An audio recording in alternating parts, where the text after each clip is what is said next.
Good morning बच्चों। Company का balance sheet complete हुआ। प्रैक्टिस आप करते रहिए और जो भी प्रॉब्लम होगा आप पूछते रहिए। आपके सिलेबस का लास्ट चैप्टर और इसके बाद कोर्स फिनिश। आपका काम अब ज्यादा बढ़ गया। आपको हर चैप्टर का हर टॉपिक, डेफिनेशन, न्यूमेरिकल, थ्योरी सब रिवाइज करते रहना है। तो आज हम लोग न्यू चैप्टर स्टार्ट करेंगे जो कि आपके सिलेबस का लास्ट चैप्टर होगा। चैप्टर का नाम मैं आपको बता ही रहा हूं। दो तरह के ऑर्गेनाइजेशन होते हैं। एक वो ऑर्गेनाइजेशन जिनका मेन मोटो, मेन ऑब्जेक्ट पैसा कमाना होता है, और एक वो ऑर्गेनाइजेशन जिसका उद्देश्य होता है सोसाइटी को सपोर्ट करना और अपने मेंबर्स का एंटरटेन करना।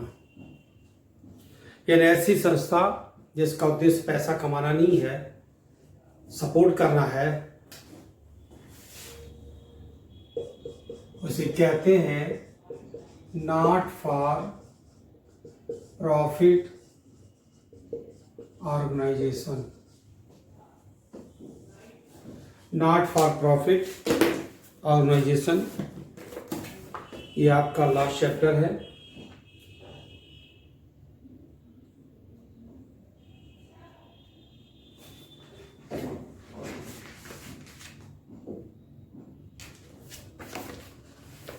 Account of non trading organisations. तो नॉट फॉर प्रॉफिट ऑर्गेनाइजेशन या इसी को कहते हैं accounts of non trading organisation. यानी वो ऑर्गेनाइजेशन जिसका उद्देश्य प्रॉफिट अर्न करना नहीं होता है, नॉट फॉर प्रॉफिट। तो जो ऑर्गेनाइजेशन प्रॉफिट अर्न नहीं करती है उसी को नॉन ट्रेडिंग कहते हैं। क्योंकि दो तरीके के होते हैं, एक ट्रेडिंग और एक नॉन ट्रेडिंग। तो उनकी अकाउंटिंग कैसे होती है? जो नॉन ट्रेडिंग होते हैं वही हम लोग को इस चैप्टर में देखना है। और जितने सारे प्रोफेशनल होते हैं वे भी यही अकाउंट रखते हैं। जो पर्सनल अपना अकाउंट रखते हैं वो भी इसी बेस पे अपना अकाउंट प्रिपेयर करते हैं। जैसे मान लो कि कहीं पे मेला लगा है, लोग बाग जा रहे हैं घूमने टहलने। तो जैसे अभी दुर्गा पूजा का टाइम था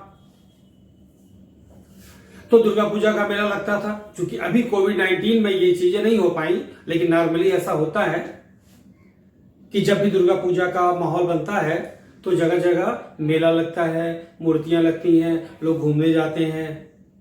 तो आपके घर में, आपके गांव से कुछ लोग आए, आप बड़े शहर में रहते हो तो छोटे शहर के या आपके अगल बगल वाले तहसील से, कस्बे से, आपके गांव से कुछ लोग आपके इस फेस्टिवल में इकट्ठा हो गए, आपके घर पे आए, बोले कि हाँ हम लोग भी मेला घूमने आए हैं, 2 दिन रहेंगे, घूम के चले जाएंगे। तो आपने बोला ठीक है चलिए। तो आपने अपने शहर के कुछ सेलेक्टेड प्लेस को बताया कि फला चौक पे चलिएगा, वहां बहुत अच्छी मूर्ति लगती है, बहुत अच्छा मेला लगता है। इस प्लेस पे चलिएगा, यहां भी बहुत अच्छा फेत लगेगा और वहां अच्छी भीड़ रहेगी, खाने पीने का सामान मिलेगा। तो इस तरीके से आपने बताया। क्या ये जगह गवर्नमेंट के लिए ऑथराइज है क्या कि भारत सरकार हर जगह इन मेलों को आयोजित करती है 30 त्योहारों पे, दशहरे के टाइम पे? ऐसा तो है नहीं। तो कोई कमेटी बन गई, कोई समिति बन गई, श्री श्री दुर्गा पूजा बाल समिति, श्री श्री दुर्गा पूजा युवा समिति। तो उन्होंने मूर्तियां बैठाई, सजावट किया, कुछ दुकानें लग गई, लोग घूमने आ रहे हैं, एंटरटेन कर रहे हैं, खुश हो रहे हैं, घूम के चले गए अपने घर। एक टाइम के बाद वो जगह खाली हो गई, त्योहार खत्म हो गया। तो ये सारा काम कौन किया होगा? और जो लोग इस काम को किए होंगे तो साल में 2-4 दिन ही तो यहां पे इन्होंने वक्त दिया, तो बाकी क्या करते होंगे? कुछ तो जॉब बिजनेस करते ही होंगे, क्योंकि इनका प्रोफेशन तो है नहीं कि मूर्तियां लगाओ, मेले लगाओ, पैसे कमाओ। तो ये अगर करते हुए तो साल में 4 दिन 5 दिन, एक हफ्ते का मेला लगा तो एक हफ्ते में तो 1 साल की कमाई तो हो नहीं सकती है। ऐसे ही बहुत सारे क्लब हैं, लायंस क्लब है, गोरखपुर क्लब है, जेसीज क्लब है, बहुत सारे क्लब हैं।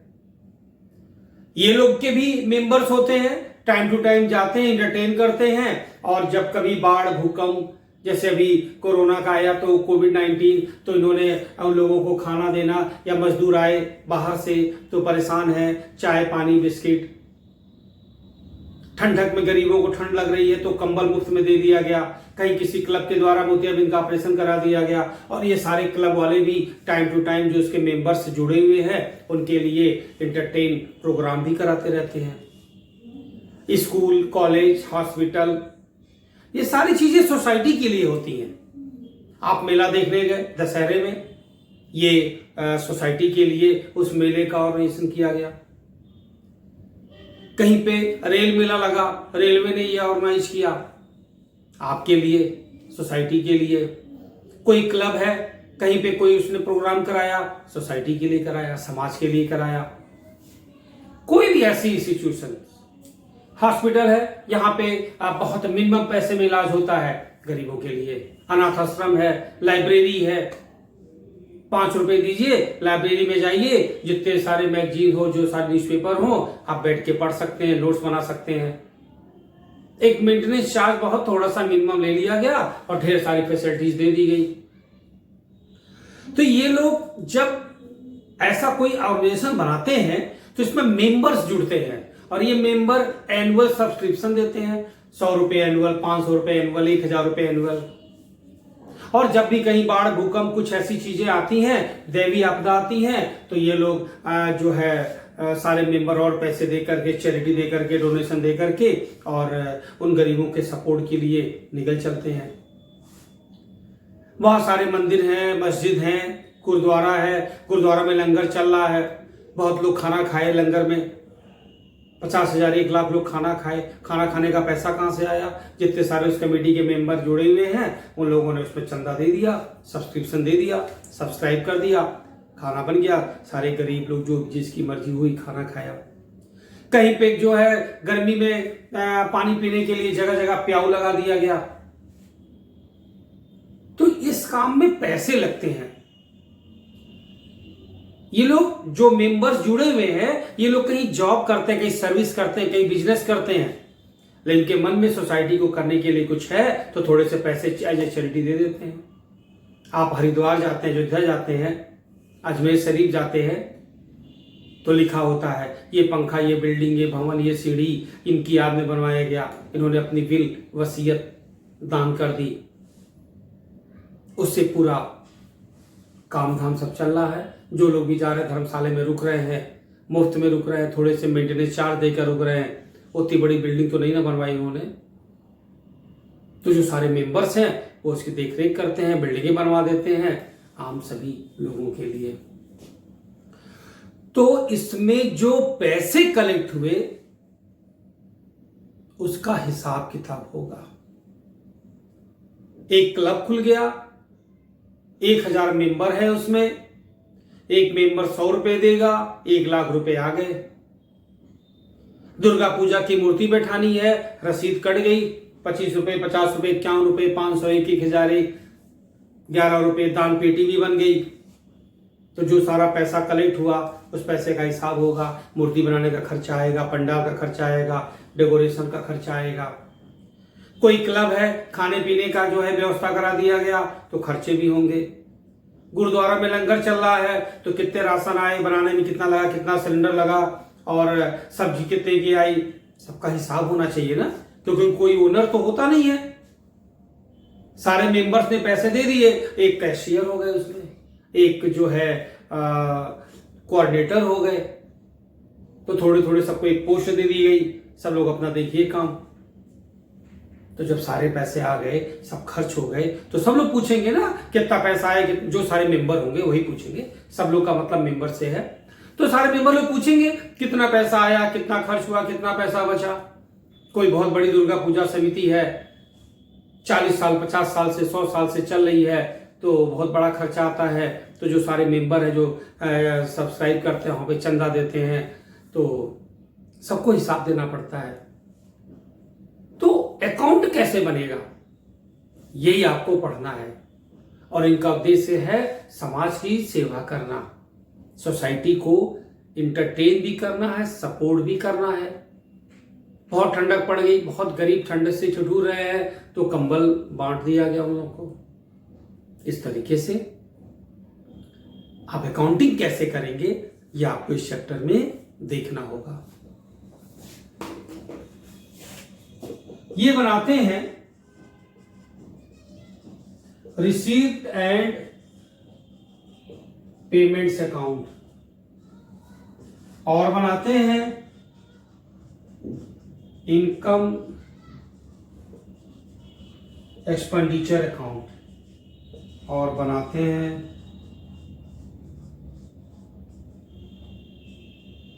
Balance sheet. अकाउंटिंग का रूल वही है, डेबिट क्रेडिट, लेकिन चूंकि ये अकाउंट है नॉन ट्रेड ऑर्गेनाइजेशन के लिए, जो प्रॉफिट अर्न नहीं करते हैं, नॉट फॉर प्रॉफिट, उनके लिए है, तो आप जो अकाउंट प्रिपेयर कर रहे हैं उनके नाम बदल दिए गए, क्योंकि यहां पे प्रॉफिट नहीं अर्न करना है।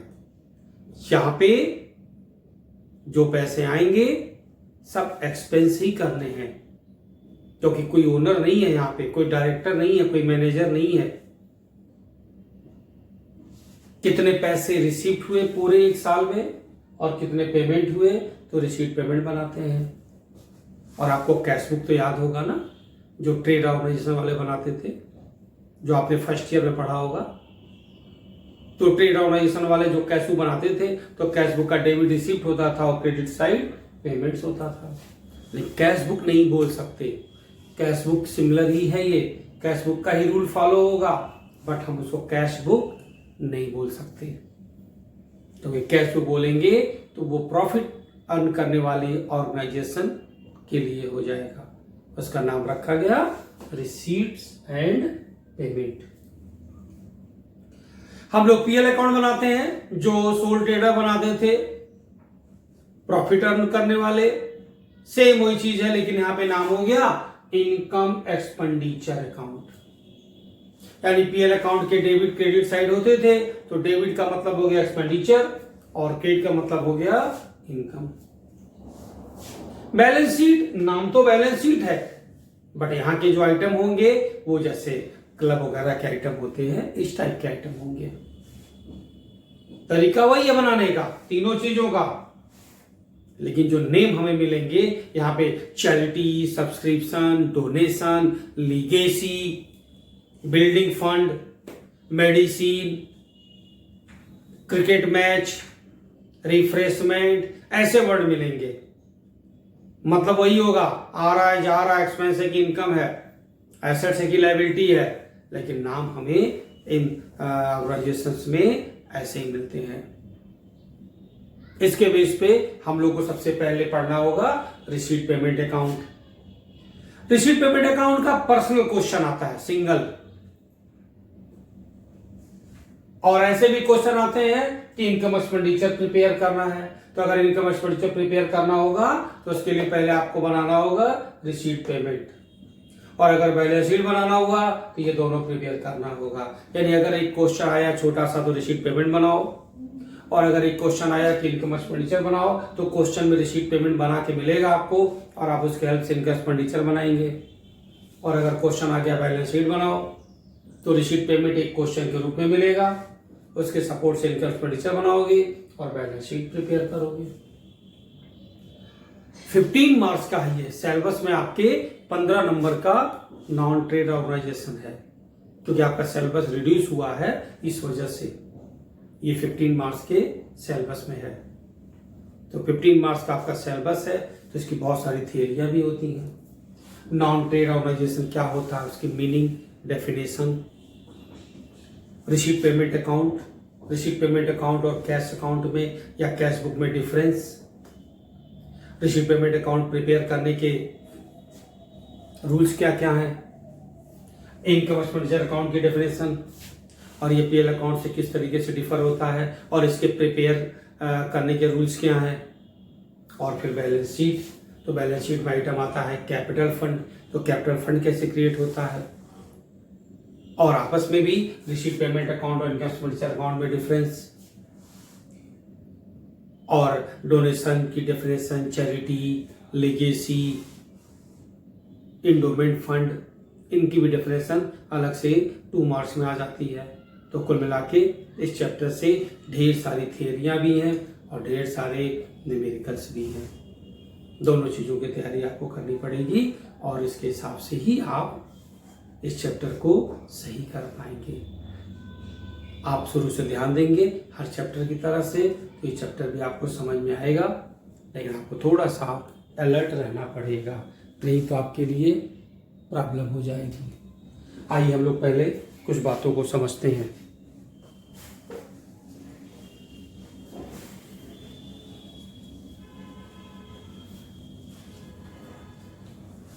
सबसे पहले बारी आती है रिसीट एंड पेमेंट्स अकाउंट। बच्चों, आपको बचपन में ही बताया गया है कि अकाउंटिंग में 2 तरह के आइटम होते हैं। एक होते हैं कैपिटल आइटम और दूसरा होता है रेवेन्यू आइटम।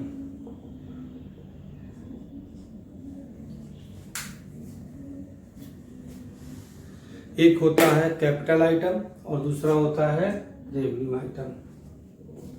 जो आइटम एसेट से रिलेटेड होते हैं, यानी जब कोई आप पैसा एक्सपेंस करते हो और वो एसेट्स एक्वायर करने के लिए होता है या कैपिटल क्रिएट करने के लिए होता है, तो कैपिटल आइटम होता है। और जो आइटम रनिंग में एक्सपेंस होते हैं, किसी बिजनेस को ऑपरेट करने के लिए, किसी ऑर्गेनाइजेशन को चलाते रहने के लिए, जैसे सैलरी और वेजेज और रेंट, स्टेशनरी, इस टाइप के एक्सपेंस होते हैं, वो रेवेन्यू आइटम होते हैं। नॉर्मली अगर हम लोग सोल ट्रेडर के फाइनेंशियल स्टेटमेंट की बात करें तो कैपिटल आइटम बैलेंस शीट के होते हैं और रेवेन्यू आइटम ट्रेडिंग पीएल के होते हैं। तो इस तरीके से यहाँ भी कैपिटल आइटम और रेवेन्यू आइटम के कुछ रूल्स हैं। हम लोग अभी स्टार्ट कर रहे हैं रिसीट एंड पेमेंट अकाउंट की बारे में बात कर रहे हैं। तो रिसीट पेमेंट अकाउंट में कैपिटल आइटम और रेवेन्यू आइटम दोनों शो होते हैं। जैसे कह लो जितने सारे आइटम हैं सब रिसीट और पेमेंट अकाउंट में दिखाए जाते हैं। फिर हम बात कर रहे हैं आपसे ईयर की।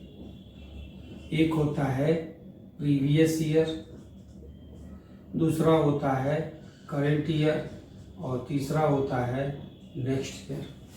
सपोज करो कि ये 2021 चल रहा है, तो ये कौन सा ईयर हुआ? करेंट। तो प्रीवियस ईयर क्या होगा?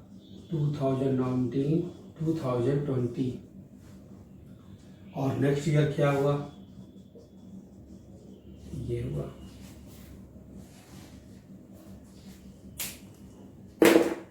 तीन ईयर हुए। तो जो भी आपका करेंट ईयर होगा उससे पहले वाले को प्रीवियस ईयर और बाद वाले को करंट ईयर। इस तरीके से ईयर्स आप पहले भी ध्यान देते थे, लेकिन आपने कभी इस पर ध्यान नहीं दिया होगा सॉल्व करते समय, लेकिन सॉल्व करते समय बातें आई रही होती हैं। और ये 2 तरह के आइटम होते हैं, कैपिटल आइटम और रेवेन्यू आइटम। जब हम रिसीप्ट अकाउंट बनाते हैं, यानी receipt and payment account prepare करते हैं, तो इसमें कैपिटल रेवेन्यू दोनों आइटम जाते हैं और किसी भी ईयर का ट्रांजैक्शन होगा सभी जाएंगे। लेकिन जब हम इनकम एंड एक्सपेंडिचर अकाउंट बनाएंगे तो केवल रेवेन्यू आइटम जाएगा और केवल करंट ईयर का आइटम शो होता है। लेकिन हमारे स्टार्टिंग के क्वेश्चन रिसीट पेमेंट के हैं, तो हमें पैसा आया तो रिसीप्ट साइड में और अगर जाएगा तो पेमेंट साइड में। पैसा आएगा, चैरिटी रिसीव होगा, डोनेशन रिसीव होगा, लीगेसी रिसीव होगा, कोई फंड रिसीव होगा, क्रिकेट मैच आपने कराया तो उससे टिकट सेल हुआ, तो आपने प्रोग्राम कराया, ड्रामा कराया तो उससे टिकट सेल कराया तो उससे पैसा आया। तो जो पैसा आएगा रिसीप्ट, और आपने सैलरी दिया, वेजेस दिया, रेंट दिया, रिफ्रेशमेंट का खर्च किया, स्पोर्ट्स में मटेरियल का खर्च किया, तो ये सारी चीज़ें आपके लिए पेमेंट होती हैं। और किसी भी ईयर का पैसा हो, जैसे किसी ने सब्सक्रिप्शन दिया, उसका पिछले साल का बाकी था वो भी दे दिया, मान लिया आपके क्लब का मेंबर है, और किसी ने आपको एडवांस भी दे दिया, नेक्स्ट ईयर का पैसा दे दिया, तो कोई किसी ने जो भी पैसा दिया वो सारे पैसे। तो इस तरीके से आपको रिसीट पेमेंट अकाउंट में किसी भी ईयर के आइटम और कोई भी कैपिटल या रेवेन्यू आइटम जो भी होंगे आपको शो करना होगा। नेक्स्ट टर्न आएगा, हम लोग इसके न्यूमेरिकल स्टार्ट करेंगे। आज आप थोड़ी सी थियरी एक बार देख लेंगे। तो जितने सारे प्रोफेशनल्स होते हैं, CA, CS, ICWI, ये प्रोफेशनल भी होते हैं, जॉब भी करते हैं। तो अगर ये प्रैक्टिस करते हैं तो प्रोफेशनल हो गए। डॉक्टर, लॉयर, इंजीनियर, टीचर, अगर ये प्रोफेशनल है। और कोई भी क्लब, कोई भी हॉस्पिटल, कोई भी लाइब्रेरी, कोई भी स्कूल, कॉलेज, सारे लोग सोसाइटी को सपोर्ट करते हैं। यहाँ पे काफ़ी भीड़ होती है, ये पब्लिक के लिए काम करते हैं। इनको बोलते हैं नॉट फॉर प्रॉफिट ऑर्गेनाइजेशन। और ये अपने अकाउंट कैसे प्रिपेयर करते हैं, यही हम लोग को इस चैप्टर में पढ़ना होता है। तो यहाँ के जो आइटम होते हैं वो ऐसे नॉर्मल आइटम नहीं होते हैं जो ट्रेडिंग ऑर्गेनाइजेशन वाले में आपने सुने थे। अभी तक आपने जो फर्स्ट ईयर में पढ़ रखे थे वो आइटम जो होते थे वो यहाँ पे ऐसे आइटम नहीं होते हैं। लेकिन सबका कॉन्सेप्ट एक ही है, एक्सपेंस है कि इनकम है, रिसीप्ट हो रहा है या हम पेमेंट कर रहे हैं, हमारे लिए एसेट्स है या लायबिलिटी है। धीरे धीरे आप जरूर समझेंगे। पहला चैप्टर का पहला दिन है, एक बार आप बुक से कुछ रीड करेंगे थियरी, हम लोग न्यूमेरिकल्स पढ़ेंगे नेक्स्ट टर्म पे, तो आपके समझ में आएगा। ठीक है बच्चों, तो आप ध्यान दीजिएगा और आपके लिए इम्पोर्टेंट चैप्टर है हर तरीके से।